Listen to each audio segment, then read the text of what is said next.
आयास आप सभी साथियों को नमस्कार और दीपावली की ढेर सारी शुभकामनाएं। आज का जिला दर्शन है अपना फलोदी। फलोदी ज़िला जो मुख्य रूप से जोधपुर से अलग हुआ है और जोधपुर से इसका गठन हुआ है।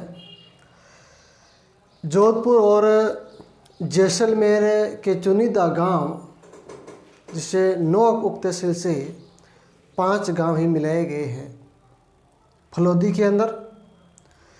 तो शुरू करते हैं फलोदी जिला दर्शन।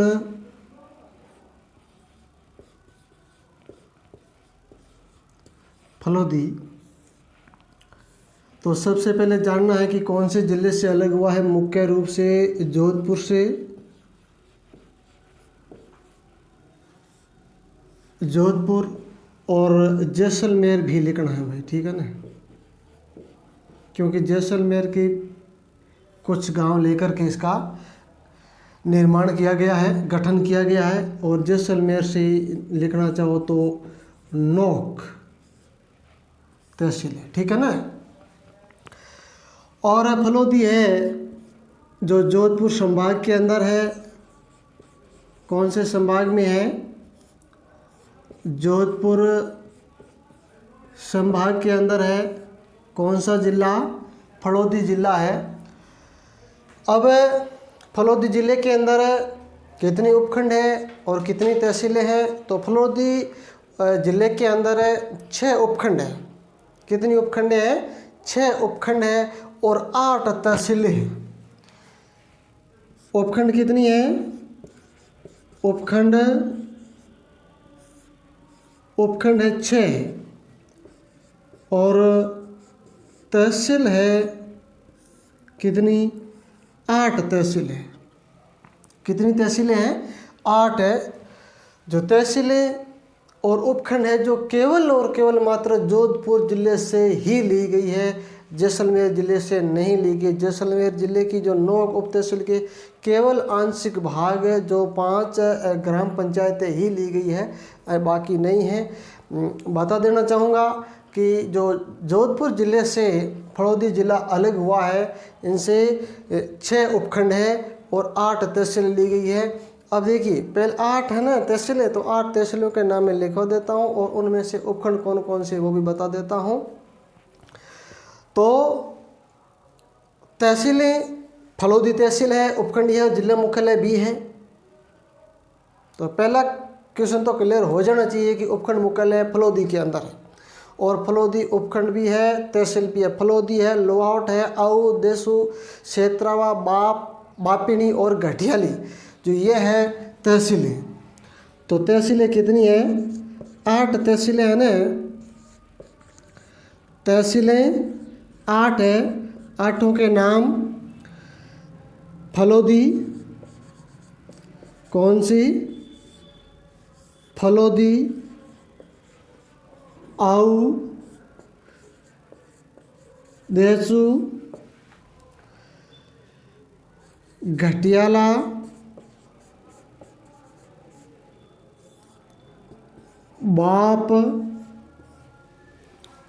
बापिनी, कौन सी? बापिनी, कौन सी? लोहावट और क्षेत्रावा। कितनी होगी देखो? 1 2 3 4 5 6 7 और 8 तहसीलें हो गई है। फलोदी, आऊ, देसू, घटियाला, बापिनी, लोहावट और क्षेत्रवा, ये कितनी है? 8 तहसीलें हैं। अब 8 तहसीलों में से जो क्षेत्रावा और घटियाली, ये 2 है जो केवल और केवल मात्र तहसील है। कौन कौन सी?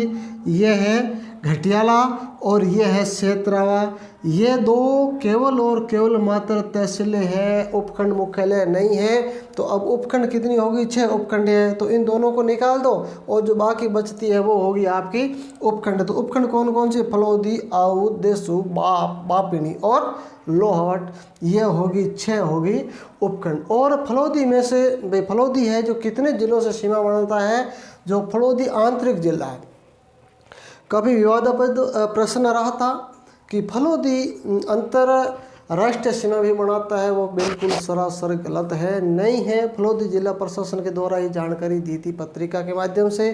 कहा गया कि फलोदी कोई अंतर्राष्ट्रीय सीमा नहीं बनाता है, फलोदी केवल और केवल मात्र आंतरिक जिला है।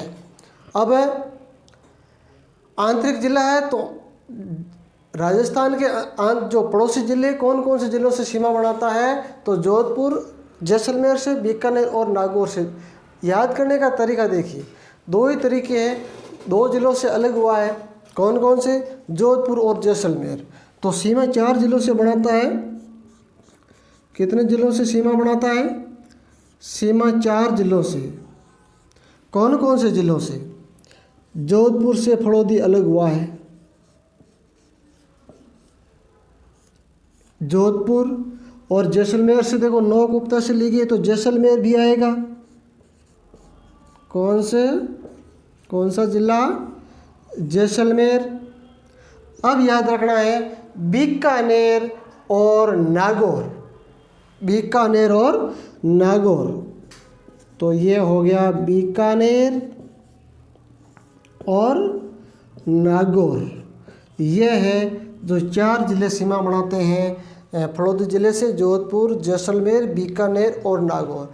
अब रही बात कि फलोदी से कौन कौन से NH निकलते हैं। फलोदी से मुख्य रूप से 2 NH निकलते हैं, NH 11 और NH 125।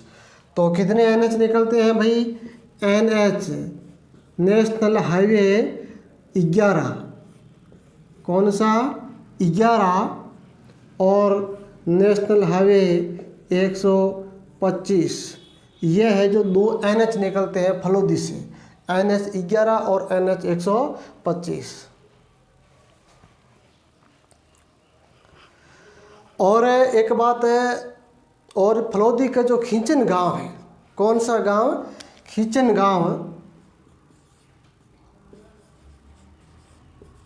खींचन गांव क्यों प्रसिद्ध है?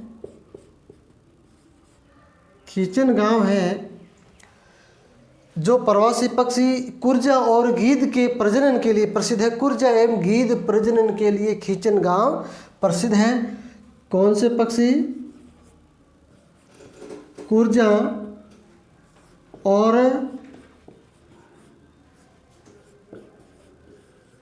गीद प्रजनन के लिए प्रसिद्ध है। कौन सा गांव? जो फलोदी के अंदर खींचन गांव है वो गीद और कुर्जा के प्रजनन के लिए प्रसिद्ध है। और खींचन क्षेत्र देश का पहला जो कुर्जा सुरक्षित वन क्षेत्र है, जो देश का पहला कुर्जा सुरक्षित वन क्षेत्र है। लिखना चाहो तो लिख सकते हो। और ये राज्य का 24वां कंजर्वेशन रिजर्व भी यहाँ पर है, जो राज्य का 24वां कंजर्वेशन रिजर्व है। कौन सा क्षेत्र है भाई? जो खींचन गांव के अंदर है वो राज्य का 24वां कंजर्वेशन रिजर्व भी है। और लिखना चाहो तो भैया कुर्जा संरक्षित वन क्षेत्र की श्रेणी में भी आता है। कौन सा गांव है? जो खींचन गांव, जो है देश का पहला है। क्या है? जो देश का प्रथम है, देश का प्रथम। ठीक है ना? कौन सा गांव? खींचन गांव। और फलोदी झील भी फलोदी के अंदर है, जो खारे पानी की झील है। बाप झील भी फलोदी के अंदर है, वो भी खारे पानी की झील है। जो 2 झीलें हैं मुख्य रूप से, कौन कौन सी झील है? एक तो है फलोदी झील। फलोदी झील कौन से जिले में है? फलोदी के अंदर है। जो खारे पानी की झील है, खारे पानी की कौन सी झील है? फलोदी झील। और दूसरी झील है जो बाप झील। कौन सी झील है? बाप झील। ये भी खारे पानी की है। कौन से पानी की है? खारे पानी की। ये दो झीलें होगी मुख्य रूप से, एक तो है फलोदी झील और एक है बाप झील। दोनों खारे पानी की झील है। और फलोदी के अंदर जो भड़ला सोलर पार्क के बारे में आपने पढ़ा होगा, हर एग्जाम के अंदर पूछा जाता है भड़ला सोलर पार्क कहाँ लगा हुआ है। वो भी इस बाप फलोदी के अंदर लगा हुआ है, जो राज्य का सबसे बड़ा सोलर पार्क है, जो सौर ऊर्जा के माध्यम से बिजली उत्पन्न की जाती है। जो राज्य का सबसे बड़ा सोलर पार्क है भड़ला। भड़ला कहाँ है? बाप फलोदी के अंदर है, जिसका नाम है भड़ला सोलर पार्क। कौन सा? भड़ला सोलर पार्क है कहाँ पे भाई? बाप फलोदी के अंदर है। बाप फलोदी। इसकी विशेषता क्या है? ये राज्य का सबसे बड़ा सोलर पार्क है और राजस्थान का पहला भी सोलर पार्क है। ये मुख्य रूप से इसकी दो विशेषता है, और ये 22 और 45 मेगावाट क्षमता का लगा हुआ जो बिजली उत्पादन करता है, जो राज्य का सबसे बड़ा, ध्यान रखना, राज्य का सबसे बड़ा सोलर पार्क है। किसका बता रहा हूँ? इस भड़ला का, राज्य का सबसे बड़ा सोलर पार्क, ठीक है ना। बड़ा भी है, राजस्थान का सबसे बड़ा है और पहला भी है, दो विशेषता है। और राज्य का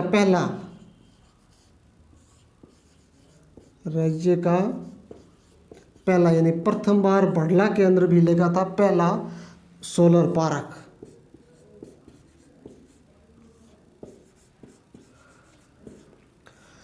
और इसकी क्षमता कितनी है? 22 और 45 मेगावाट की क्षमता है।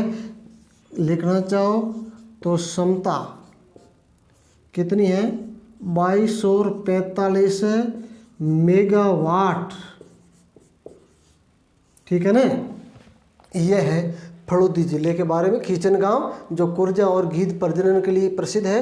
राज्य का 24वां कंजरवेशन रिजर्व भी यहाँ पे है। कुर्जा सुरक्षित वन क्षेत्र है जो देश का प्रथम है, जो खींचन गांव के अंदर। फलोदी झील भी है, जो फलोदी के अंदर खारे पानी की झील है। बाप झील है, वो भी खारे पानी की है, वह फलोदी के अंदर है। भड़ला सोलर पार्क जो बाप फलोदी के अंदर, इसकी विशेषता है कि राज्य का सबसे बड़ा सोलर पार्क है और राज्य का पहला सोलर पार्क भी यही है, जो इसकी क्षमता है 22 और 45 मेगावाट। और राज्य का प्रथम कोयला आधारित जो बिजली उत्पादन की जाती है वो भी फलोदी के अंदर है, बाप तहसील के अंदर है। जो राजस्थान का प्रथम कोयले से बिजली उत्पादित की जाती है, प्रथम बार जहाँ की गई वो है बाप फलोदी के अंदर, ठीक है ना।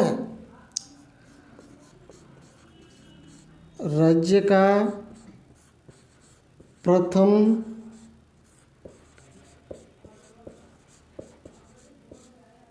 कोयला आधारित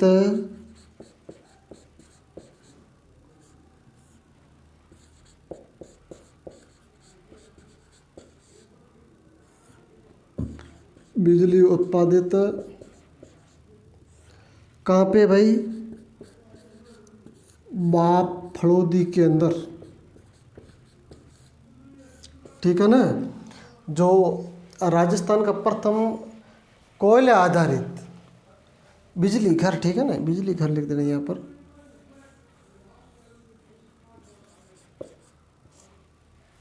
कहाँ पे है? बाप फलोदी के अंदर है। और फलोदी में क्या है, जैसे मांगलिया मेहा जी का मंदिर भी फलोदी के अंदर है। बापणी तहसील के अंदर मांगलिया मेहा जी का मंदिर कहाँ पे है? बापणी फलोदी के अंदर है। जो पंच पीरों में से एक माने जाते हैं। पंच पीर, 5 पीर हुए थे, कौन कौन से?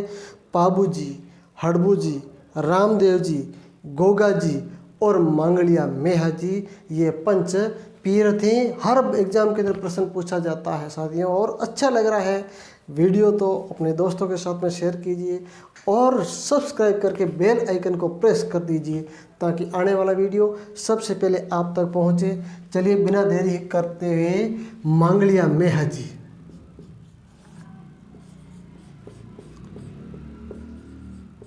मांगलिया मेहा जी,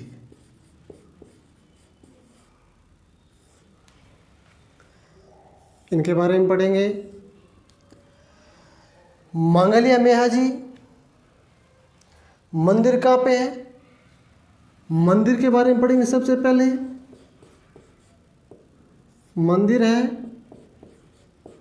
बापिनी फलोदी के अंदर, है ना,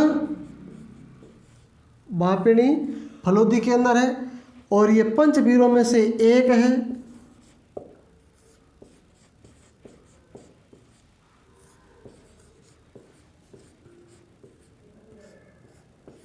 पंचपीरों में से एक, और पंचपीरों के नाम लिखना चाहो तो लिख सकते हो पाबू जी,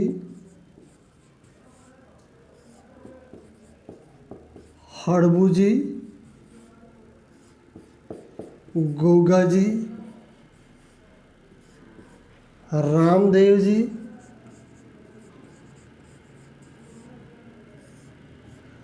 और मेहा जी। जो मांगलिया मेहा जी अभी अपन पढ़ रहे हैं ना, यही देवता। ये कुल हो गए पंचपीर। कौन कौन से? पाबू जी, हड़बू जी, गोगा जी, रामदेव जी और मांगलिया मेहा जी पंचपीर हो गए। और मांगलिया मेहा जी को सुगुन शास्त्र के ज्ञाता के रूप में भी जाना जाता है, जो रावचूड़ा के समकालीन थे। किसके समकालीन थे? रावचूड़ा के समकालीन, यानी चूड़ा के काल में थे। शकुन शास्त्र के ज्ञाता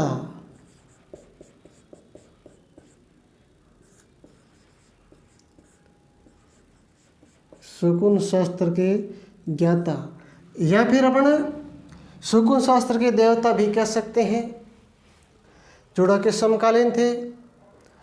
मेला कब भरा जाता है? मेला भाद्रपद कृष्ण अष्टमी को, जन्माष्टमी के दिन, ठीक है ना, कृष्ण अष्टमी को या जन्माष्टमी को एक ही बात है। भाद्रपद शुक्ल भाद्रपद कृष्ण अष्टमी मेला जो बापिनी के अंदर भरता है, मेला भाद्रपद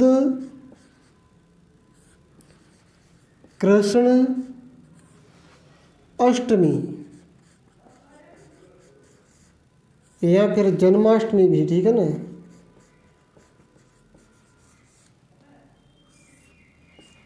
हाँ, तो मांगलिया मेहा जी पंचपीर में से एक है।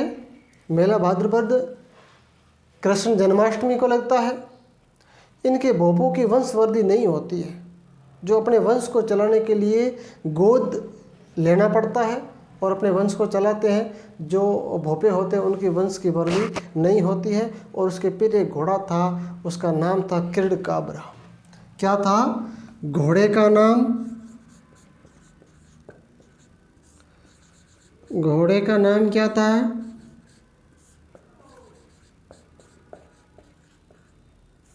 किरड़काब्रा। जो फिर एक घोड़ा था मांगलिया मेहा जी का, और इनके भोपों की वंशवृद्धि नहीं होती है। किसके भोपों की? मांगलिया मेहा जी के भोपों की वंशवृद्धि, ठीक है ना, संतान नहीं होती है, नहीं होती है। इस बात का विशेष ध्यान रखें। मांगलिया मेहा जी एग्जाम की दृष्टि से बहुत महत्वपूर्ण है। अब मांगलिया मेहा जी को अच्छी तरह से पढ़ लिया है। चलते हैं, पाबू जी का जन्म स्थान भी कोलूमंड फलोदी, कोलूमंड फलोदी के अंदर है, तो पाबू जी के बारे में ही पढ़ेंगे थोड़ा। पाबू जी कौन से देवता है? पाबू जी जन्म कहाँ हुआ था भाई? कोलूमंड, कहीं कहीं कोलू नाम भी लिखा आता है, ठीक है ना, कोलूमंड फलोदी के अंदर, ठीक है, कोलूमंड फलोदी के अंदर। पाबूजी भी पंचपीरों में से एक है। पंचपीरों में गिनती होती है, अभी नाम लिखा था ना, पंचपीरों में से एक है। चारण्य है, अभी नाम लिखा था। पाबूजी के पिता का नाम धांधल जी और माता का नाम कमला दे था और पत्नी का नाम सुप्यार दे था। यह भी लिखना है, जो हर बार पूछा जाता है। पिता का नाम क्या था? धांधल जी। और माता का नाम क्या था? कमला दे। और पत्नी का नाम क्या था? सुप्यार दे।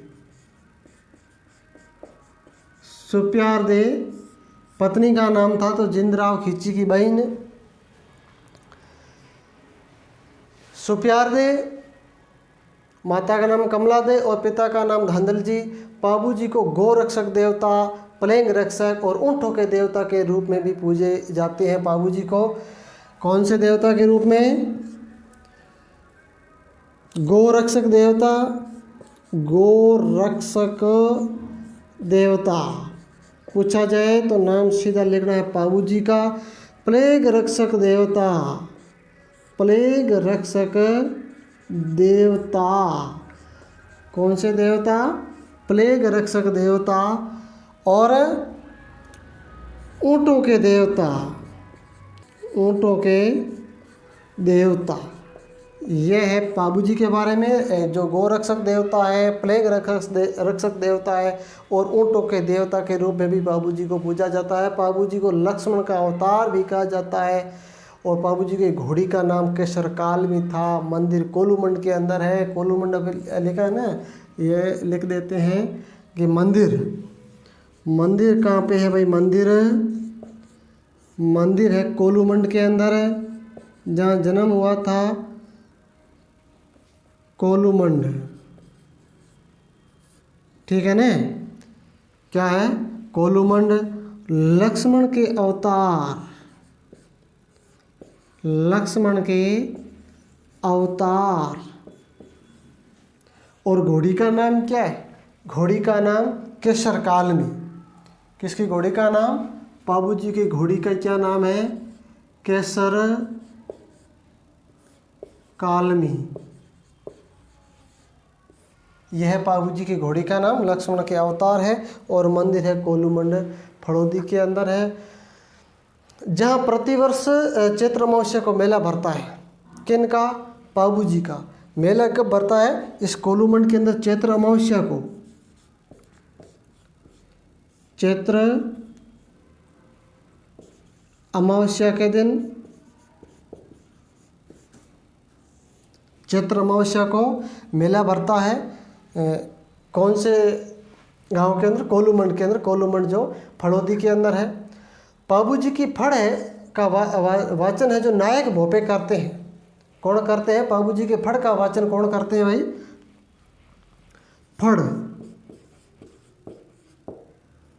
फड़ का वाचन करते हैं नायक जाति के भोपे। वाद्य यंत्र कौन सा होता है भाई?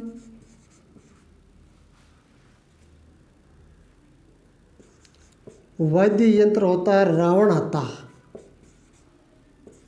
रावण हत्ता। जहाँ जिसे फड़ के ऊपर जो कपड़े की फड़ होती है, उसके ऊपर पाबूजी की जो जितनी वीर गाथा है उनके बारे में उसके ऊपर उल्लेख किया जाता है। और उनके अनुयायी को नायक जाति के भोपों के द्वारा पाबूजी के बारे में बताया जाता है। और फड़ का वाचन करते हैं नायक जाति के भोपे। और रावण हत्ता जो वाद्य यंत्र के माध्यम से फड़ का वाचन किया जाता है। चलो चलते हैं नेक्स्ट। और फलौदी के अंदर है एक लटियाल माता का मंदिर भी है। लटियाल माता का मंदिर, माता का मंदिर कहाँ पे है? फलौदी के अंदर है। कहाँ पे? फलौदी के अंदर है। फलोदी के अंदर। और करणी माता का जन्म स्थान भी फलोदी के अंदर है। करणी माता का जो मंदिर देशनोक बीकानेर के अंदर हम पढ़ते हैं ना, करणी माता का मंदिर है, ये जन्म स्थान भी। जन्म का हुआ था करणी माता का जन्म स्थान। जन्म स्थान जो गांव का नाम है सुआप गांव, फलोदी। ठीक है, किसका जन्म है भाई? करणी माता का जन्म सुआप गांव फलोदी के अंदर है। और फलोदी है जो राजस्थान का सबसे शुष्क जिला है। फलोदी राजस्थान का सबसे शुष्क जिला। और पहले अपन पढ़ते थे ना, सबसे जो राजस्थान का सबसे गर्म स्थान के बारे में पूछा जाता था ना, तो अपन फलोदी को बताते थे, क्योंकि उस समय जिला नहीं था। और जिले के बारे में पूछा जाता था तो अपन चूरू को बताते थे। तो अब फलोदी गर्म जिला भी है और शुष्क जिला भी फलोदी है। ठीक है ना, क्योंकि सबसे गर्म स्थान था वो फलोदी था, क्योंकि पहले फलोदी जोधपुर जिले के अंदर था। ठीक है ना, तब पूरा जोधपुर जिला है जो गर्म स्थान, गर्म जिले के बारे में नहीं गिनती होती थी ये फलोदी जोधपुर जिले की। और अब जो वर्तमान में फलोदी भी जिला बन गया है, तो फलोदी गर्म जिले की सूची में भी आता। इस बात को ध्यान रखिएगा। और जो जामोजी के प्रमुख स्थल है फलोदी के अंदर, जैसे लोहाट अपने अभी पढ़ा था तहसील के बारे में, और एक जाम्बा भी है जहाँ बहुत बड़ा धार्मिक स्थल है विष्णु समाज का। जामोजी के स्थल के बारे में भी पढ़ते हैं। जामभोजी, जामभोजी के प्रमुख स्थल फर्स्ट नंबर लोहावट। लोहावट के अंदर है जाम्बोजी के पद चिन्ह है, ध्यान रखने का। लोहावट के अंदर है जाम्बोजी के पद चिन्ह है। जाम्बोजी के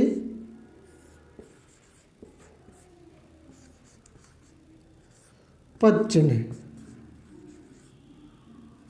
कहाँ पे? लोहावट। और नंबर 2 पे है जाम्भा, जो विष्णु समाज का कहते हैं ना कि हाई कोर्ट के नाम से जाना जाता है, जो प्रमुख धार्मिक स्थल है। जाम्बा है जो धार्मिक स्थल है, जहाँ जाम्बा जी का मंदिर भी बना हुआ है, धार्मिक स्थल। ये 2 है जो जाम्बू जी से संबंधित है। और एक गांव है फलोदी का, लोरडिया गांव। कौन सा गांव? लोरडिया गांव, जिसको न्यू अमेरिका के नाम से भी जाना जाता है। लोरडिया गांव कौन सा गांव है? लोरडिया गांव, इसको न्यू अमेरिका कहते हैं। न्यू अमेरिका की संज्ञा दी है कौन से गांव को? जो लोरडिया गांव है, जो फलोदी के अंदर है। कहाँ पे है? फलोदी के अंदर, फलोदी।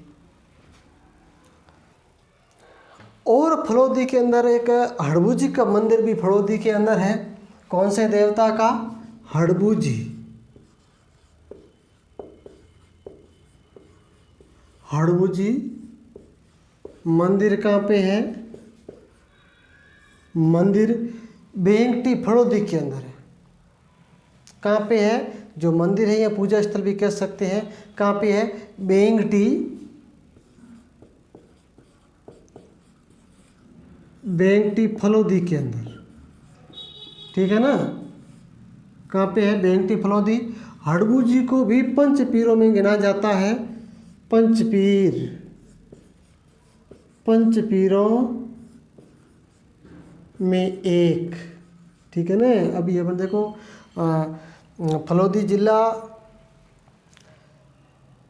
धार्मिक दृष्टि से कितना महत्वपूर्ण है। जिस जिले के अंदर पांचों पीरों में से तीन जो पीरों का मंदिर और उनके समाज का संप्रदाय का धार्मिक स्थल है जो फलोदी के अंदर है।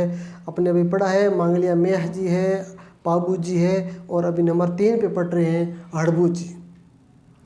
हड़बू जी राव जोधा के समकालीन थे। किसके समकालीन थे? राव जोधा के समकालीन, जोधा के समकालीन। कौन से देवता? हड़बू जी। और हड़बू जी के बैलगाड़ी की पूजा होती है। और हड़बू जी के गुरु का नाम क्या था? बालीनाथ था। क्या था? गुरु का नाम, गुरु कौन थे? बालीनाथ। क्या नाम था? बालीनाथ। बहुत महत्वपूर्ण है, हर एग्जाम के अंदर पूछा जाता है, एक न एक एग्जाम में पूछा ही जाता है। इसको आप नज़रअंदाज नहीं कर सकते हैं, पढ़ना ही पड़ेगा। नोट्स बना रहे तो उसके अंदर नोट डाउन करना ही पड़ेगा। और वीडियो अच्छा लग रहा है अपने मित्रों के साथ में शेयर करने में बिल्कुल कंजूसी मत करना। पुजारी है जो सांकला राजपूत है, सांकला राजपूत जाति के लोग हैं जो हड़बू जी की पूजा करते हैं। सांकला पुजारी लिख देते हैं।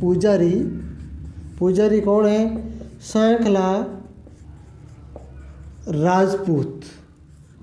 सांकला राजपूत है हड़बू जी की जो पूजा अर्चना करते हैं, सांकला जाति के राजपूत है।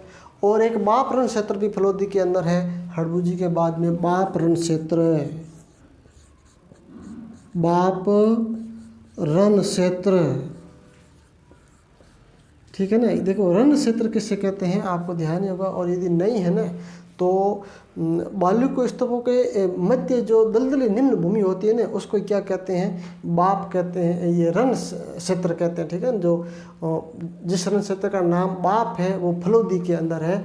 जो बालू के जो स्तूप होते हैं उसके मध्य दलदली भूमि को कहते हैं, ठीक है ना। बालू को के मध्य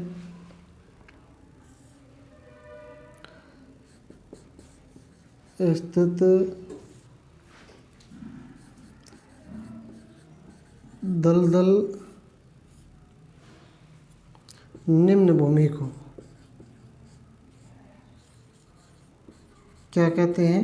रण कहते हैं, ठीक है ना। बालू को स्तूपों के मध्य जो निम्न दलदल भूमि होती है उसको क्या कहते हैं? रण क्षेत्र कहते हैं। ये हुआ आज अपना फलोदी जिला पूरा।